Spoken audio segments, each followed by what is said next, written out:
The Word of God is alive and powerful, sharper than any two-edged sword, piercing even to the dividing asunder of the soul and the spirit, and of the joints and the marrow, and is a critic of thoughts and intents of the heart. All Scripture is God-breathed and is profitable for doctrine, for reproof, for correction, for instruction in righteousness, that the man of God might be mature, thoroughly furnished unto all good works. Study to show thyself approved unto God, a workman that needeth not to be ashamed, rightly dividing the word of truth. Always give yourselves fully to the work of the Lord, because you know that your labor in the Lord is not in vain. As we labor in the Lord faithfully, we wait patiently on the Lord, who makes things grow.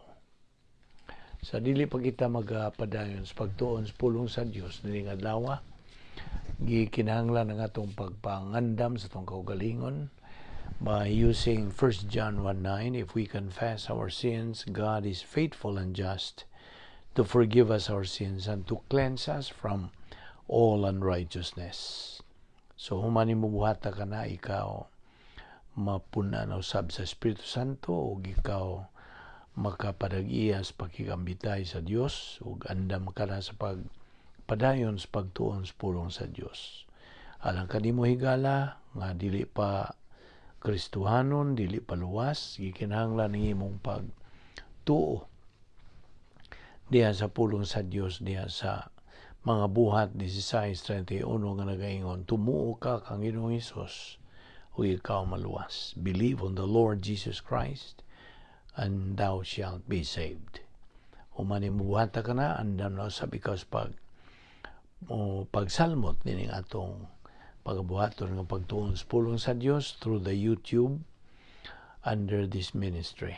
Busa mag-amdam kita sa atong kaugalingon pinagi sa pag-ampo sa hilom.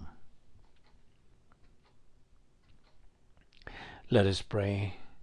Ama na mo nga Diyos, nagapasalamat kami kanimo unas tanan sa imong pagdala kanamo nining among pagtuon sa pulong sa Dios o ubos sa YouTube o nining ministry.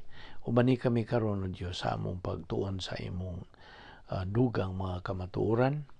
Lamdagi kami sa Espiritu Santo. Tangtanga mga babag sa among nahuna aron kami makadupot pagpunting sa imong igatudlo kanamo. Intanan namong ipasalamatan sa ngalan ni Ginoong Jesucristo. Amen. Padayon ta sa atong pagtuon ug nagapasalamat kita sa Dios. Gidala na sa kita dinhi aron sa pagpadayon sa susi sa dugang pang mga pagtulunan, pagtuon ini, pagkatuon ini, pagtuon ini, paggamit ini. So, pinagi sa gahom sa Espiritu Santo, kita magadupot nini ining adlaw. Salamat sa Dios nga iya patang ipabuhi ang tudning higayuna. Okay, padayon kita sa atong gibiyaan, atong gisgutan gahapon. So, human nga ang usa ka magtotoo nga makakabot na siya sa iyang tumong, our common goal, which is unsa ang common goal of every believer? Spiritual maturity.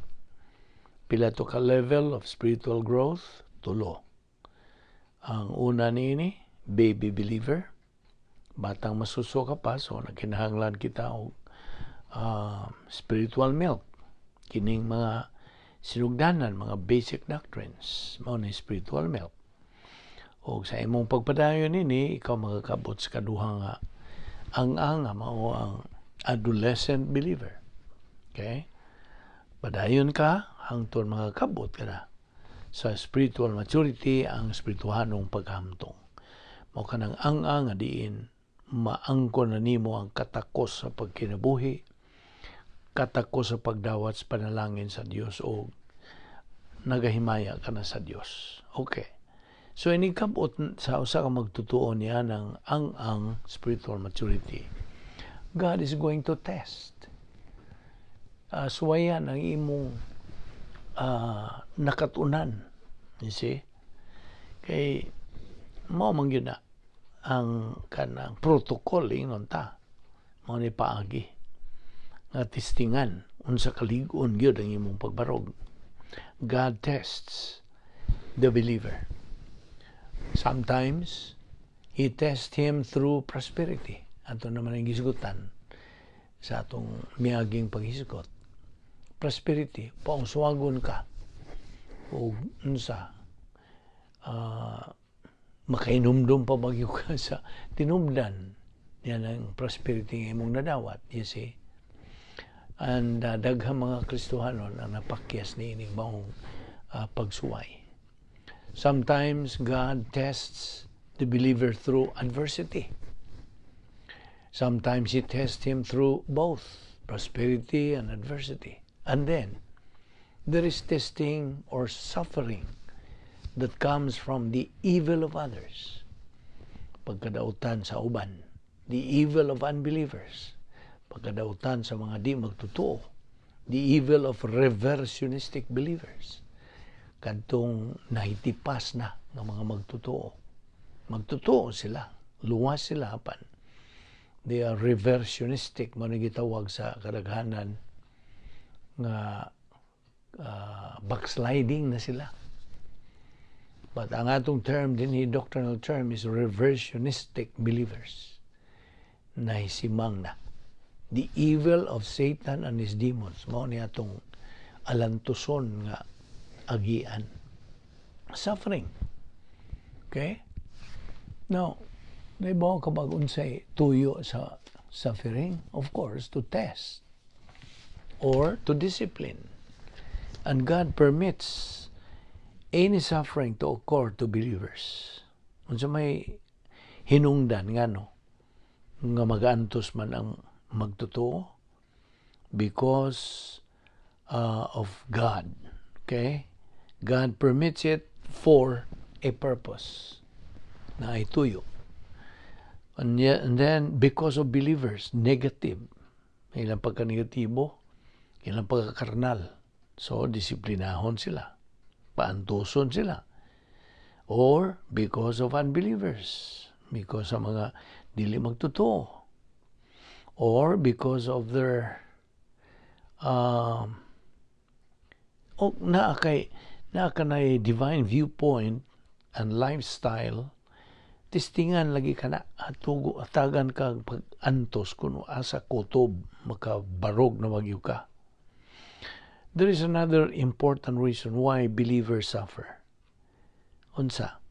To make them wiser and smarter in life. So they can avoid the wrong kind of evil in this life. Mao na. Testing lagi. Mao na gingon og testing. Sulay, pagsulay. Aron sila mahimong manggialamon, dugang pagka manggialamon o pagka smart. You see, doctrinally smart. The most important factors for a successful Christian life, ni ba ka? Mao ang musunod. Word of God. Mao ni ang mga they have the categories of love. Right man, right woman. Ang una nini is love for God. Okay? Love for God. And then, love for right man, right woman. And love for all mankind. Mo kani ang three categories of love. Upon the most important factors for a successful Christian life, una nini ang nagauna gyud mo ang pulong sa Dios. And then right man, right woman, children and family, believers, og ang imong pag-deal, unsaon nimo pag-handle, how to deal with unbelievers also. Unsaon nimo pag-atubang sila. Now, kaya ang tanang tao god do produce an influence. So, influensya. It may be human viewpoint or divine viewpoint. Duha raman. Atong nasayra na kini nga mga basic doctrine nga. Duha ka mga klaseng pangunahuna ning kalibutan na. Tawhanong pangunahuna or Dios nung pangunahuna. Kaya ang tawhanong pangunahuna, human viewpoint, influences people. So, with divine viewpoint, influences people. You see? So, mo na nga, niya kita din higahisgot yung mga testing, prosperity or adversity. Sometimes God tests believers through both prosperity and adversity. And then there is testing or suffering that comes from the evil of others. And then, because the believer is in fellowship with God here, dinhi. Mao na kini ang the branch and divine analogy of John 15:1 to 7. Mao man kini ang gihisgutan diha sa John 15:1-7. Abrihi ang imong Biblia diha. John 15 verses 1 through 7. Kanagingon kini. Huwag akong basahon sa in English. I am the true vine, and my Father is the husbandman.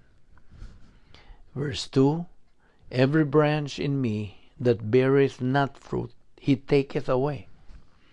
And every branch that beareth fruit, he purges it, that it may bring forth more fruit. Verse 3, now ye are clean through the word which I have spoken unto you. Verse 4, abide in me, and I in you. As the branch cannot bear fruit of itself, except it abide in the vine, no more can ye, except ye abide in me. Verse 5, I am the vine, ye are the branches.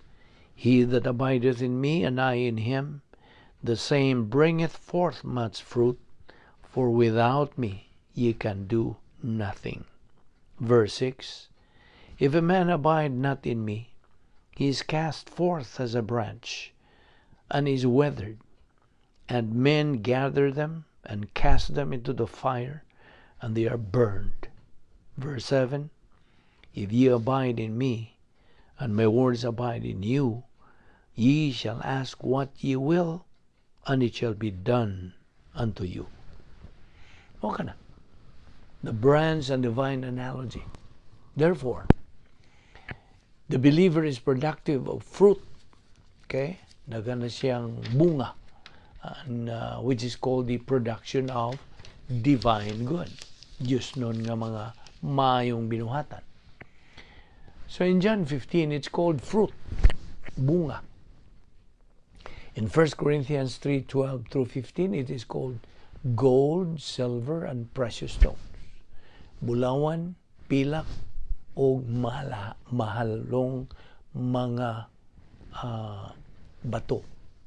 Now, in the context here, it is called good works. Okay? It's divine good. Diyos nun nga maayong binuhatan. O ang divine good is related to fulfillment of the will of God and related to, at the same time, spiritual love tungod kay ang Diyos nun nga mga binuhatan, it's the highest and the greatest good. Mao kana ang kinalabuan o kinadak-an nga matang sa maayo, in which the believer not only acts in his own best interest, pinaagi sa iyang pagtuman sa kabubuton sa Dios, ang iyang pasibo ngadto sa pagkamatarong sa Dios o sa iyang hustisya ngadto sa iyang pagka-omnipotente, ngadto sa iyang pagkalabawng makagahom, to all aspects of divine essence. But he is adjusted to the standards of the Word of God, pinagi sa iyang pagkahibalo o pagkasayod sa pulong sa Dios. And therefore, he acts in his own best interest, and he acts in the best interest of others, ngadto sa kaayuhan sa uban. That's divine good. Mao ka na nga itong gisgutan nga, Diyos nun nga maayong binuhatan. And that's the greatest good for the greatest number. Ug tungod kay siya pagawas naman sa mga Diyos nun nga mga maayo, automatically, he has divine viewpoint, historical impact on himself.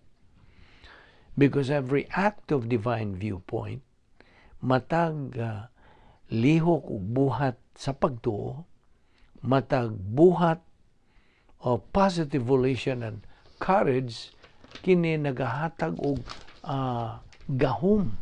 It empowers the believer to keep on going. Sa pagpadayon, sa pagsibog sa unahan, o he produces momentum in his own soul. Inomdom ka man sa spiritual momentum, ang atong pagbuilo sa atong kinabuhing Kristohanon. But he also has divine viewpoint, historical impact, and influence on others. Na siya ay inunta dako nga influensya ngadto sa ubang mga dili magtotoo to accept Christ as Savior, nga sila makaamgo unsa ka manungdanon ng pagdawat sa kaluwasan pinaagi sa ilang pagtuo kang Ginoong Jesucristo. So mao kini ang naka-influence niya ng magtotoo nga spiritually mature. He influences other believers. Naga-influensya usab siya ngadto sa ubang mga kaigsuonan niyang mga magtotoo, isig ka magtotoo nga nagatuman are functioning with the faith-rest life. Nundo ka sa faith-rest life, kinabuhi nga may pagtuo nga nagdag pahulay to keep on going and doing the right thing. You see? And this is the kind of believer that God uses. You see, mao ni gamiton sa Dios. Ang matag Kristohan, matag magtotoo, gamiton sa Dios. You see? But you see, na-saying din nga, ako na hinumduman. Nga kung buot ikaw nga magpadayon niya ng imong, you're maintaining your good health. Of course, everybody. Okay? Gusto kang maayo kang panglawas. Then there is a saying, very simple saying, to be youthful, be useful. Does it make sense? Yes. To be youthful, be useful. Be useful to God. So, okay, now there is an equation din here. This is still related to faith and deliverance. Ang matag usa ka dili magtotoo, every unbeliever, ana ay kahigayunan sa pagtuo, has the ability to believe. That's faith resident in the soul. Ang tanang tao manggod, na manggoy pagtuo, resident niya silang kalag. Okay?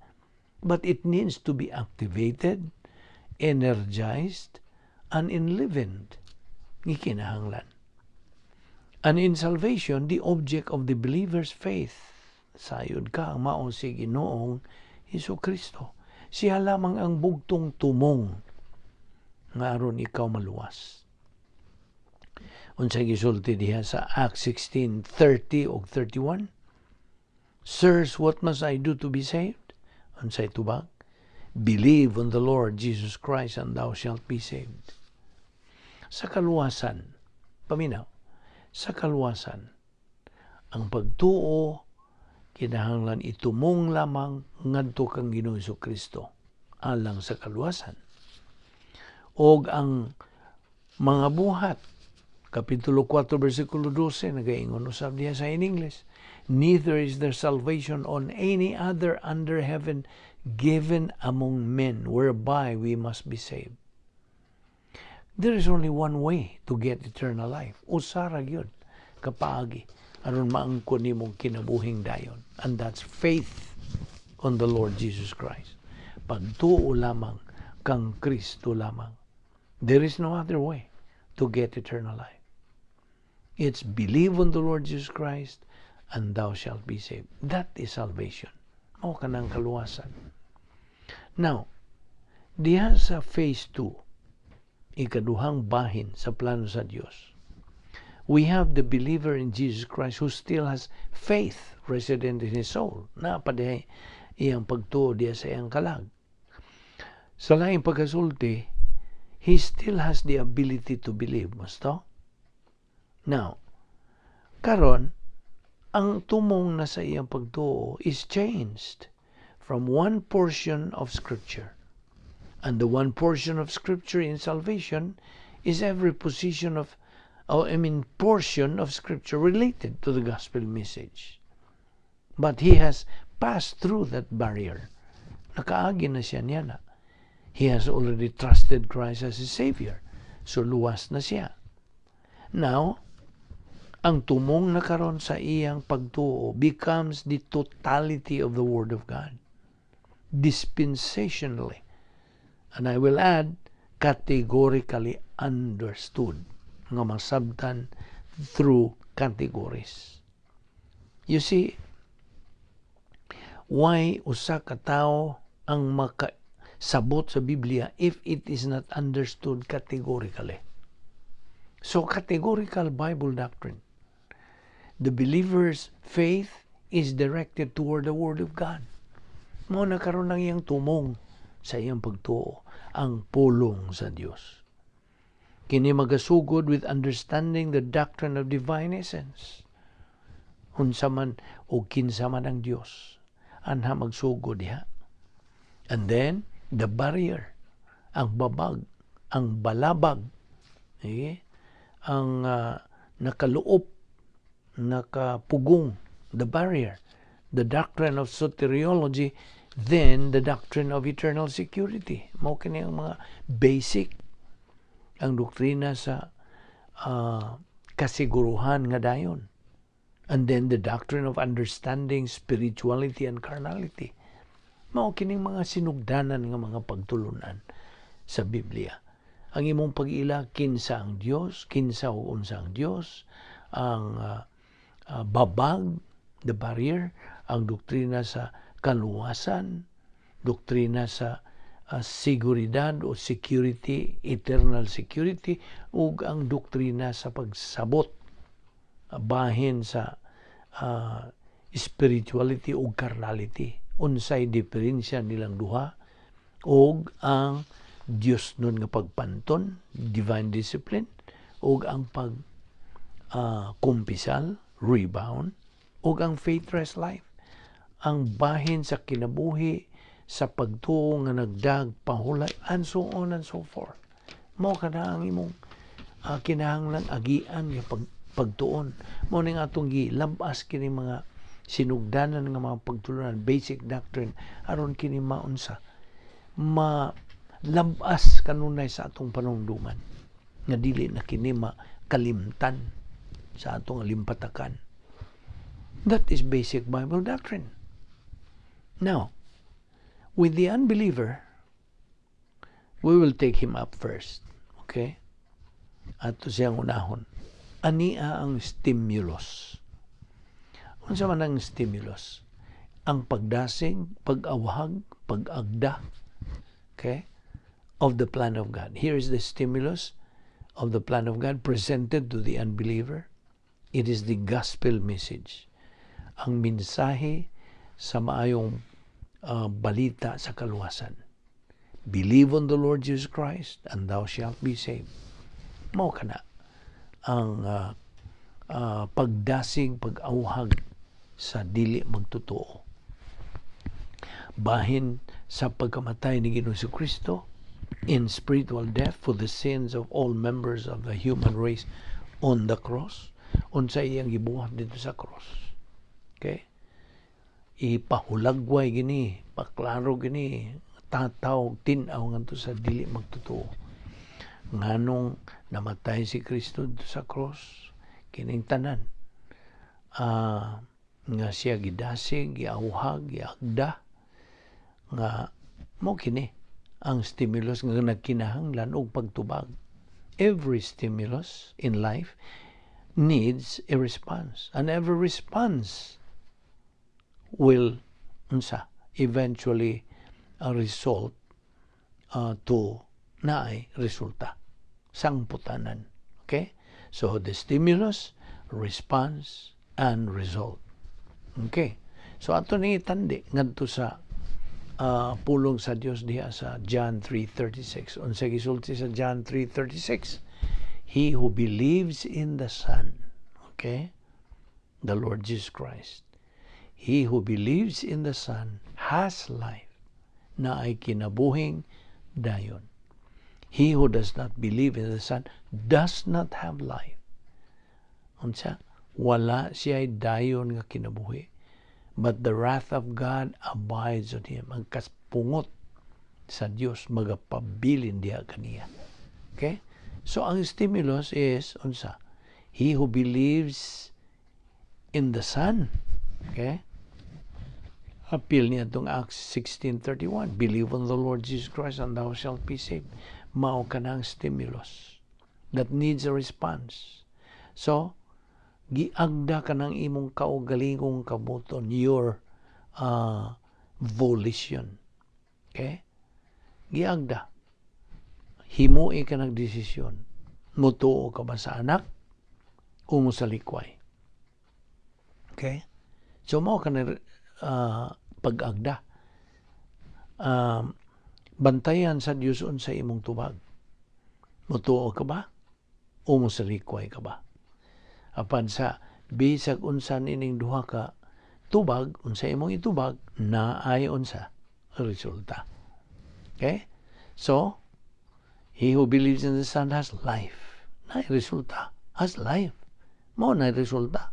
He who does not believe in the Son does not have life. Mao po na resulta. But, dugangan pa yun, the wrath of God abides on him. You see?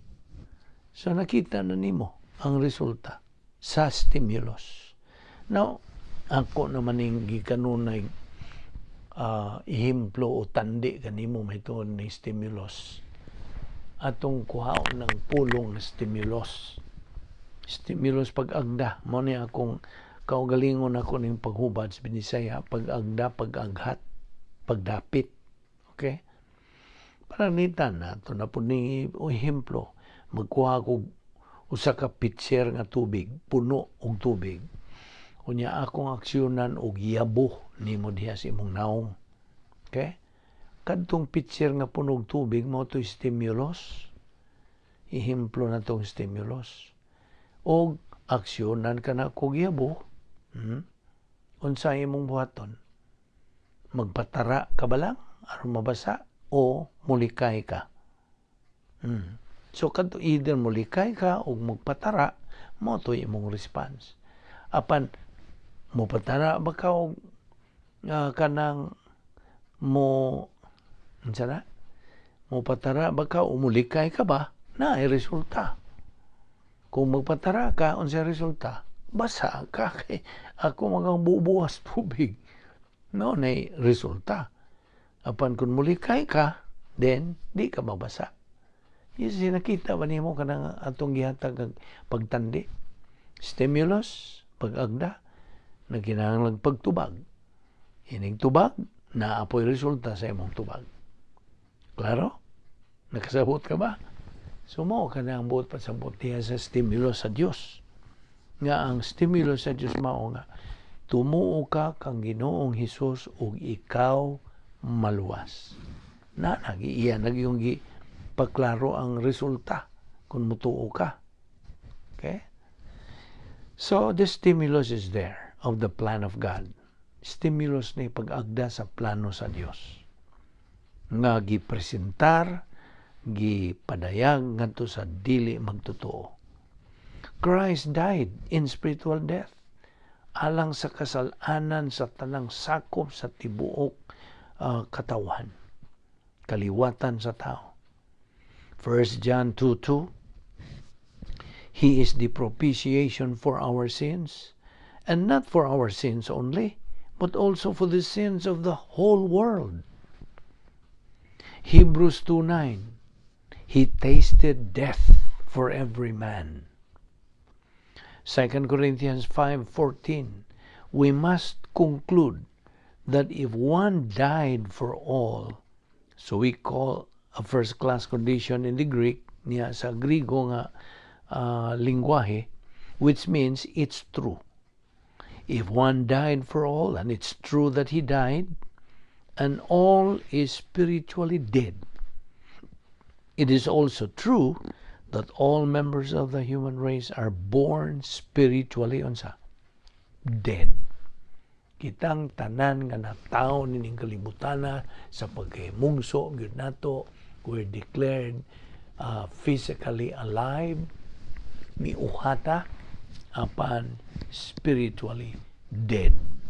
Okay? Ang tanan nga nahimungso ning kalibutan. Now, so Christ died for the sins of all. Namatay siya tungod sa atong mga kasalanan, tungod sa utang nato ngadto sa Dios. Kay wa man tay mahimos pagbayad niya ng utanga, kay wa man tay ikabayad. Mao na nga si Ginoong Jesucristo may voluntaryo. Siya may bayad. Pinagis pagpakamatay dito sa cross aron matagbaw ang hustisya sa Dios nga Amahan. Ug siya natagbaw tinuod. Siya gisulti dito atong He is the propitiation for our sins. 1 John 2:2. And not for our sins only, but also for the sins of the whole world.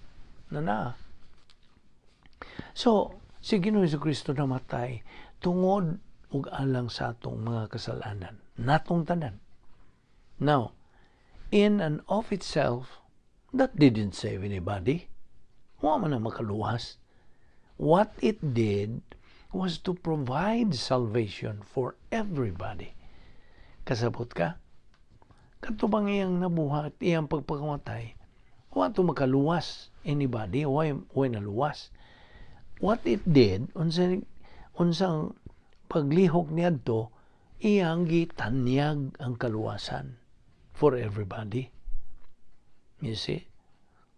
Iyang gitanyag.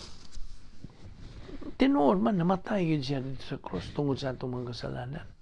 Ang iyang gusto sa Dios mao nga mutuo ka nga siya namatay. Mutuo ka nga siya nagpakamatay sa atong mga siya may bayad. Ug imo siyang tuuhan, imo siyang dawaton nga imong manluluwas. Mao na ang isyu sa kaluwasan. Kasabot ka? Klaro man na kayo nga siya namatay. Ang iyang gikinahanglan mga mutuo ka sa iyang gibuhat. Mora na ang issue. The main issue in salvation. So, iya kang gitanyagan. Yan ang mong kinabuhing dayon. Iyang gitanyag. Iyang gi-offer diya kanimo. It's a gift. Ang sa gisulti sa Efeso 2:8-9. We have been saved by grace through faith. This salvation is not of yourself. It's a gift of God. Not of works. Dilis mga binuhatan. Lest any man or anyone should boast. Nga magpasigarbo siya. Maluwas ko kay gabuhat ko maayo. Dili. Kanang imong maing buhat, imong i-offer sa Dios, di madawat niya. Kay nga naman, gitandi na sa Dios og unsa. Hugaw nga trapo. Filthy rags. Ang imong righteousness is filthy rags. Ang Dios nagatanyag kanimo og unsa, higpit nga pagkamatarong. Dili ka ng imong pagkamatarong nga hugaw, baho na sa tubangan sa Dios. Kasabot ka? So, ayaw kalinti, Efeso 2:8-9. So, eternal life is a gift. Unlike any gift, bisag unsang matang sa kanang regalo, it is free to the recipient of the gift because the provider has paid the total price. So, ang kaluwasan, libre. Why bayad to the human race? Nga naman, tungod kay si Kristo did all the work on the cross. Siya ay nagabuhat sa tanang buluhaton sa kaluwasan dito sa cross. But like any gift in life, sa kinabuhi, the individual who is the intended recipient of the gift that is involved kinahanglan siyang mohimog desisyon, mudawat ba siya niya na o mo sa likway. Na. And that's a matter of freedom. Gusto? It's a matter of choice. Abi nimo, the one who is the intended recipient of a gift has the choice as to whether or not he is going to accept or to reject the gift. And when the gift is given, nga tinuod yun nga regalo, is given with no strings attached. Otherwise, it's not a gift. It's an exchange. It's a bargaining gift. Libre man eh. May bayad. But the true gift has no strings attached, my friend. Wala. There's nothing that has to be given. In other words, in return, if it's a true gift. Ang tinuod gyud nga regalo o gasa means the giver has paid the total price. And the recipient, ang mudawat sa maong gasa, is totally free without any other conditions to either accept or reject the gift. And that is why mao nang sulti din si piso 2, 8 og 9. You see? So here is the provision of salvation, and this is the stimulus to all members of the human race. Mao na nga akong giingon nga stimulus, pag-awhag, pag-agda, pagdapit. Now, all unbelievers, ang tanang mga dili magtotoo, all members of the human race, including believers of course, na ay kabubuton. Gusto? Na ay volition. The freedom of choice. Kaya ang volition ko nato, ang atong kaugalingong kabubuton, dunay duha ka bahin kini, 2 poles, positive and negative. Positibo mo ingon og oo, negatibo mo ingon og dili. Okay? Ang desire pole and the non-desire pole. The softness pole and the hardness pole. Ang honesty pole and the dishonesty pole. And listen, paminaw. If the unbeliever, he receives knowledge of the gospel, it goes into the mentality of the soul. Okay? Ang dili magtotoo ba, makadungog siya sa mayong balita sa kaluwasan, mensahe niini. Makadawat siya sa kahibalo o kasayuran sa mensahe sa mayong balita sa kaluwasan. O kini mo sud dito sa iyang mentality, sa iyang kalag, sa iyang pangisip. Ana siya pagtuo. Gusto? Nga naa na diha sa iyang kalag. He has faith, resident, nga mao ang appropriator of the soul, nga mao imudawat. And when this information, kining kasayuran bahin sa maing balita sa kaluwasan, gospel information, kung kini mo sud na dito sa mentality of his soul, then ang Diyos Espiritu Santo causes the unbeliever mohimo sa dili magtotoo to comprehend it, makasabot, to understand it, to perceive it, pagdawat niini. At the same time, sa samang higayon, ang Diyos Espiritu Santo shows the unbeliever that this is the true way of salvation. Mao na'y magapaklaro, magapatinaw ang Espiritu Santo niya na nga it is the truth, nga tinuod ka ng iyang nadungog. And He convicts na diha. Mao na'y function sa Espiritu Santo. He convicts the unbeliever sa sala nga dili mapasaylo, the unpardonable sin, and this is cycled here in the command post of the soul. Gipalibot ni diha the volition of the unbeliever. And because he understands it, tungod kay nakasabot siya niini, it is therefore a stimulus to which he has to respond. Kinahanglan ang iyang pagtubag niini, o tuod man, mutubag siya sa positibo nga pagtubag. Moingon siya, oo, mutuo ko. Apan, he either responds positively or he responds negatively. Kaya naman siya choice. Naman siya freedom to decide. Freedom of choice. So, but the unbeliever understands if the information is given to him. Okay? Kung mahibawan niya, makasabot na siya, iyang timbang-timbangon. The unbeliever understands if the information is given to him. If the gospel message is communicated to the unbeliever in a language sa pinulungan nga ang dili magtotoo makasabot, then ang di magtotoo faces it as a stimulus. And he is in a fork of the road. And he has to take it. You see? Dawat siya niya. But he either has to respond positively and accept Christ as Savior, or he has to respond negatively o iyang isalikway. Si Ginoong Jesucristo ingon nga manluluwas. There is no third option. Okay? There is no third option. Wala kay kapilian nga ikatulo. Duhara imong kapilian. Now, the unbeliever who is negative sometimes throw up a third option ra ba? Maingon na siya, wako kasabot, I don't understand what you're telling me. I'm not smart enough to understand it. I don't talk about religion or politics. Manay sa karang tubang. What about the heathen in Africa? Mga tarungan siya. Na kumusta man tong ditong mga irihis dito sa Africa. Those are all smoke screens ang labing tinuod. Smoke screens din nila.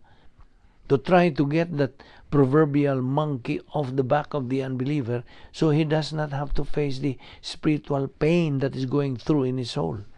And the pain is, yan ang sakit, that he is convicted of the unpardonable sin. Nakumbiktar siya. And it is a painful thing. Sakit-sakit yan. For people who are negative toward Christ. That is, unbelievers who are negative toward Christ to face the reality of their own hardness of heart. Pagkatiga silang kasing-kasing, dili sila makaunsab sa ilang pagtagad. They cannot change their attitude. But when they are informed that their negative volition, ang ilang pagsalikway kang Kristo ingon nga manluwas, is going to send them to the lake of fire. It is that threat, mao kana ang hulga nga ilang giatubang. That warning pasidaan nila of punishment that maximizes the pain as designed to bring about an avoidance procedure called using the fire escape.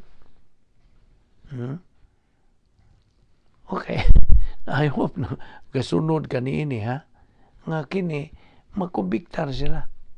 Nga makarealize, naman di ay resulta nini.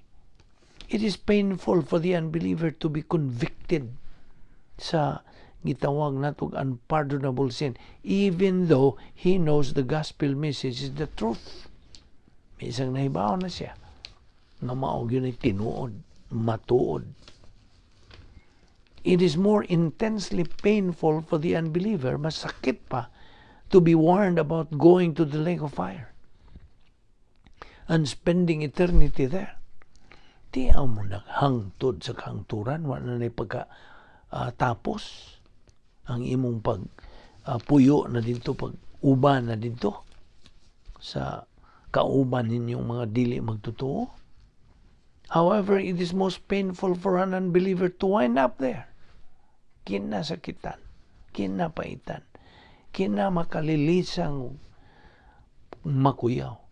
So the threat, ang pasidaan about the lake of fire and the warning of the unpardonable sin, mao kini ang dugag kasakit, cause pain and discomfort to to unbelievers.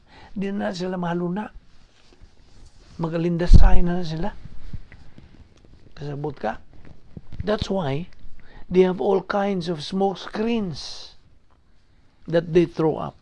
Like, I don't talk about religion and politics. Mind your own business. Or I'm not interested. Sagad lang kasulti. Well, remember, the day will come when every unbeliever is going to be interested. Kadungog ka. Negative volition is not going to go on forever. Dili na mula hutay. It halts at death to the unbeliever. Naaka na sa Lucas 16, 19 at 31. The rich man, inumdum ka, itong dato nga tao at his death, had a great funeral. Nabihang bungga ang iyang paglubong. Naturally because he was wealthy. Datuod. They wanted to honor the memory of him. Kinahanglan nilang hinumduman ang iyang pagkasiya. Especially those who inherited his wealth. Katong nabinlan sa iyang mga katigayunan o mga kayamanan. But the dead rich man who was an unbeliever, whose body was there, and they had a funeral, and they buried him, ilang gilubong siya, and mourned for 30 days. 30 días. Katluan kaadlaw. But he has been mourning for 30 days in torments. Dito sa kasakitan. And it's only getting it worse. That rich man, diin siya paingon. Diin siya monto. Torments. Nga naman maumay nakapadaan niya ngadto sa torments because he rejected Christ as Savior. Not because he was wealthy. He left his wealth behind on the earth. Bilin ng tanan. And now, dato pa ba siya dito? He is eternally, underline that word, eternally poor. And he has 2 requests. Doon na siya, duha ka request. You may recall or you may not recall from Luke 16, siya, buot niya nga si Lazaro to dip the tip of his finger in water. Nga ituslob ang iyang tudlo dito sa tubig and touch his tongue. O butang nga gamayng tubig sa iyang dila, and he said, I am constantly tormented in this place with pain and I am dehydrated. Ano iyang isulti? You know how it's like to be dehydrated, basta? It's very uncomfortable. Very uncomfortable. And what was his second request? Ano sa may kadua? His second request is, ipada si Lazaro back. Send Lazarus back. That is his second request to Abraham. Iyagtong hangyo ni Abraham. Send Lazarus back to my father's house. Tungod kay, doon na pa ko'y 5 ka mga igsuong laki. Lest they also come to this place of torture or torment. Karon. He is compassionate na. You see? He knows 2 things. Number 1, it's too late for him. Ulahin na. And number 2, it's not too late for his brothers. Dili pa ulahi sa iyang mga igsuon, nga laki. But he knows if his brothers now, this rich man in torments, and it's true of all unbelievers in torments. You see? They have a very clear understanding of the issue of the gospel. Anha na nila maamuhi, maklaruhi. It's absolute. It's in their face. They know that if they don't accept Christ, kundi nila dawatos Kristo, ingon nga manluluwas, dinhe sa yuta, bisag kinsang di magtotoo is gonna wind up in the same place, in torments. dapit sa kasakitan. Mao ni binisaya. And unbelievers in torments do not want anybody else to come there, to go there. Di ba? Nila gusto. Incidentally, there is a passage in Ecclesiastes dealing with things on the earth versus things in the afterlife, in the eternal state. Nga nagaingon, the dead know nothing. Now, din hilang takutob una. Kung ato ning ipadayon. Sa kadaghan pa ang atong susihon nga pagtulunan. So, din itakutob, dapit na usab ako kaninyo sa pagpadayon, pagsubay, sunod din at sumpay din atong pagtuon sa pulong sa Dios sa mga basic doctrines o dinhi sa pinagi sa YouTube through the ministry Vic Balbido Evangelistic Ministry atong giangkon kini nga grasya ang gisangkap sa Dios. Musa ato kinahinuktukan kadtong atong ipagtun-an kini nga adlaw o pinagi sa Espiritu Santo kini atong maklaro, matinaw gyud sa atong pangisip. Nga sarang natong hagupon, dawaton, tuuhan, gamiton sa atong pagkinabuhing Kristohanon. Mag-ampo ta. With your heads bowed and your eyes closed, atong pahinungod kining closing moments nining atong pagtuon sa pulong sa Dios nga atong giangkon nga pagsimba nining adlaw. Alang kini ni bisan kinsa nga wa pay Kristo sa lang kinabuhi, wa pay paglaom, wa pay kinabuhing dayon. But kung mahibaw-an nimo nga si Ginoong Kristo naganahuna kanimo when he went to the cross, ikaw ra diha sa iyang una-una. Matag sala nga imong nabuhat kaniadto karon og sa umabot kini gidakdak ngadto kaniya og siya gihukman dito sa cross. So that right where you sit right now, samtang nagalingkod ka diya, nagpaminaw ka nining mensahe, you can have eternal life. Maangkon imong kinabuhing dayon pinaagi lamang sa yano nga paagi pagtuo kang Ginoong Hesukristo, ingon nga imong manluluwas. Si Ginoong Hesukristo mo mipuli sa imong dapit dito sa cross. Kayang tinuod kita untang mga taong makasasala mo ilansang dito sa cross. Si Kristo hinoon mo gihukman alang kanato. He carried all our sins in His own body on the cross. Ang atong mga sala didto gihukman ngadto kaniya. Busa ang pultahan o ganghaan sa kaluwasan, the door of eternal life karon bukas na. Ug unsaon man nimo pagsuod niini, anyone who believes in Jesus Christ, kinsa mutuo kaniya, will never perish but have eternal life. John 3:16.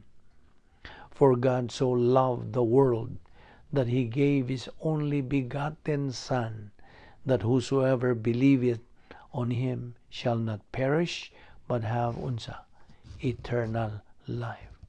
So diha sa imong nimutangan karon, ana kay kahigayunan, you have the opportunity, you have the freedom, and you have the privacy to believe in Jesus Christ. Ngano? While your head is bowed, your eyes are closed, kana nagpasabot, ana kay privacy diha sa imong kalag. Your soul is where you think. Your soul is where you make your decisions. Ang kabubuton, free will, belongs to the soul.